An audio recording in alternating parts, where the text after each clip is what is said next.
So the session objectives, by the end of the session, you should be able to recognise the difference between formal and informal tones, understand the text used in formal and informal writing, and identify different types of text. So identifying formal tones. Formal English is used in serious texts and situations. So some might say these texts can be recognised as official documents.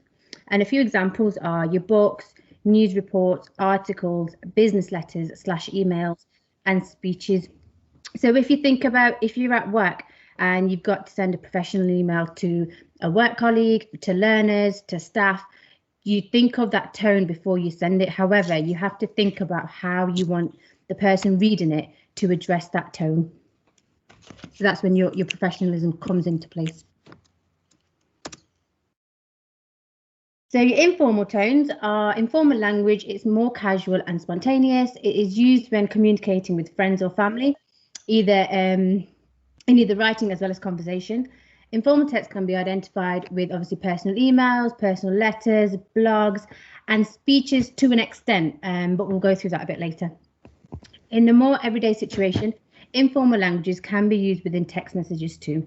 So obviously when you're sending a text to your friend, it's not going to be formal, it's a quick message and it's gone. The tone of informal language is more personal than formal language. So that's how you'll recognise the differences. Okay, personal or impersonal tone. So writing can have a personal or impersonal tone. Personal writing sounds like you're talking to the reader. So it's written from the writer's point of view, full of opinions, and it shows emotion. So if you just look at the first example, I was delighted to hear that the council are going to improve the cycle lanes. It means I'll be able to cycle to work safely. So the first arrow, people writing, gives the writer's opinions. It says what they think. The second arrow, it uses words like I, we, and you. So that is showing it's a bit more personal. Your impersonal writing doesn't tell you anything about the writer's personality. It just reports facts, so it's usually neutral and doesn't take anybody's side. So the example underneath, some local people have welcomed the council's plans to improve the cycle lanes. It means they can cycle to work safely. So the impersonal writing doesn't usually give any opinions, but it does use words like she, him, and they. So it doesn't recognise the actual individual per se. Is everyone okay with that so far? Yeah, there's nothing in the chat so far, Eamon.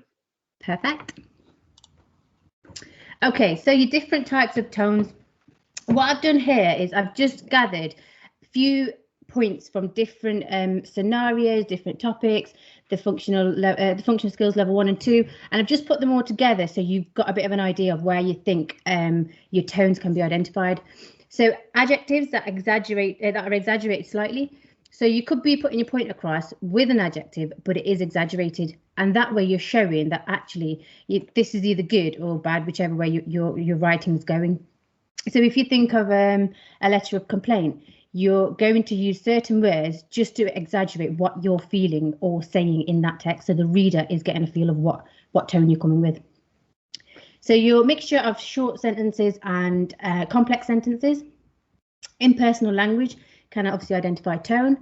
Over complex language, again, is a really good one, but it's a bit hard to manage that one. So if you are writing your level 2 exam and you overcomplicate it, just bring yourself back a bit rather than putting too much in there so the reader thinks, oh, actually, what are they trying to say?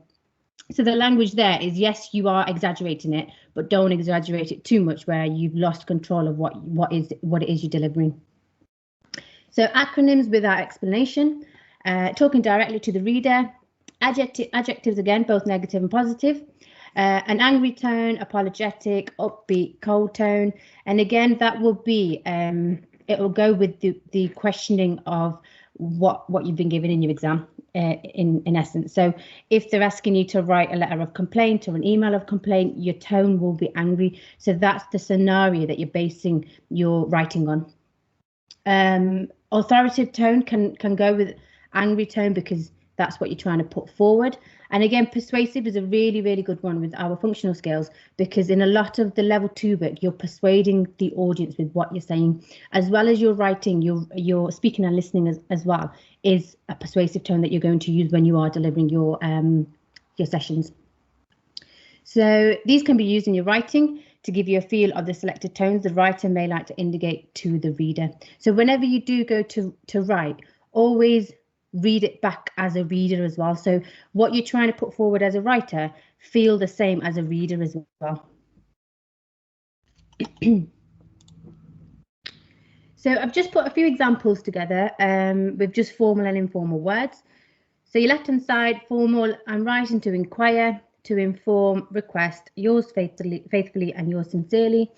And your informal, I'm writing to ask, let you know, ask for, and buy. So there are a few snippets that you can start and put in the middle if you need to, just to identify the words of formal and informal.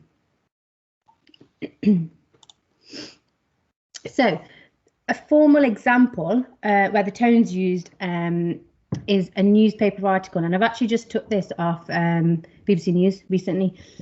So you can see at the top, if you are asked to write an article at level 1 or level 2, always have a look at the headline, because that's going to be catching the reader's eye. So here the headline's it's in bold. It engages the reader straight away, so it's got a quick thing where you can think, oh, actually I want to read this. Underneath there is a picture that I have actually cropped out, and again it engages the reader, it brings them in, because not everybody wants to read, they want to see something as well. And then on your right hand side you have the actual context, the body of the text. So it is formal when you start to read it. You can see the first line has been highlighted, so again, in essence you could think of it as a subheading, but it just draws the attention of the reader. It's in bold and the sentences are well structured, so they do have a mix of short sentences and longer sentences, but with the longer ones they have got commas, so always remember to add a comma if your sentence is going to be long. Has anybody got any questions so far? Are we okay? Nothing in chat yet. I'll let you know if there is. Perfect, thank you. Okay, so we do have, okay, we've got a quick activity. I don't mind if anyone wants to put themselves forward once they've done the activity, or if you want to just keep it to yourself, that's fine as well. So with informal tone, and I think this is where we mix it up a bit, I want you to think of a 1-minute speech about why you believe chicken is life, or why being a vegetarian is better. So you love chicken or vegetarian food, and you're going to perform a 2-minute speech. I've got it mixed up at the top. A 2-minute speech for your head of staff canteen to convince them to put this in your school menu. So your speech must include persuasive techniques, is what we've already delivered, and should meet 200 words. If I give you 2 minutes to have a crack at that, if anybody wants to put something forward, by all means, or I can go through one on the next slide and show you what it is that we mean when we talk about informal tone. Paul and Sam, you can have a go as well if you like.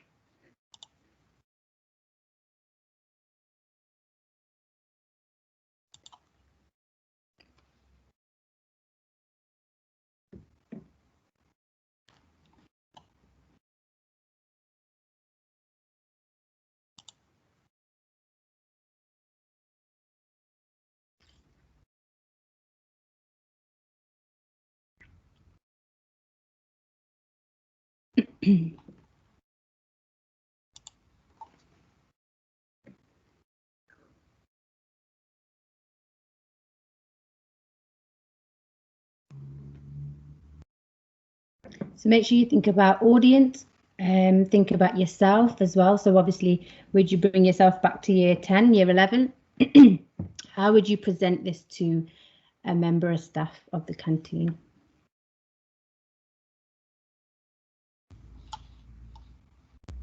Sure, it was year 4, year 5 when I was in school. You can bring yourself right down, Paul.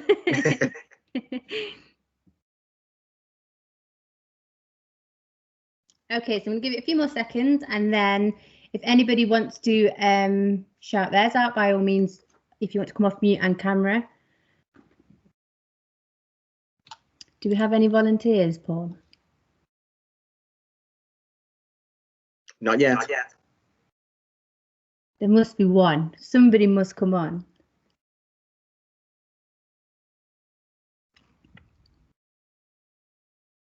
No?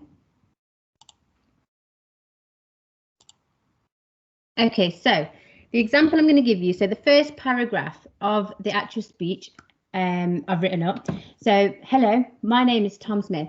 Thank you for coming along to my speech. I've been wanting to address some changes to the school dinner menu. We need to spice things up for us at lunchtime. The menu, and I speak on behalf of all of us in year 11, is vile. Ask me why. Let me tell you, the menu is boring. We need a change. I love chicken in my noodles, chicken in my soup, chicken in my sandwiches, chicken in everything, ... Now, you can continue that writing and you can ask your tutors to mark it. But if you look at the tones, it is a speech, it is formal, and it is addressed to the staff. Now, the tone in there, we've used a bit of humour, we've put a rhetorical question in, we've used different techniques to draw in the reader.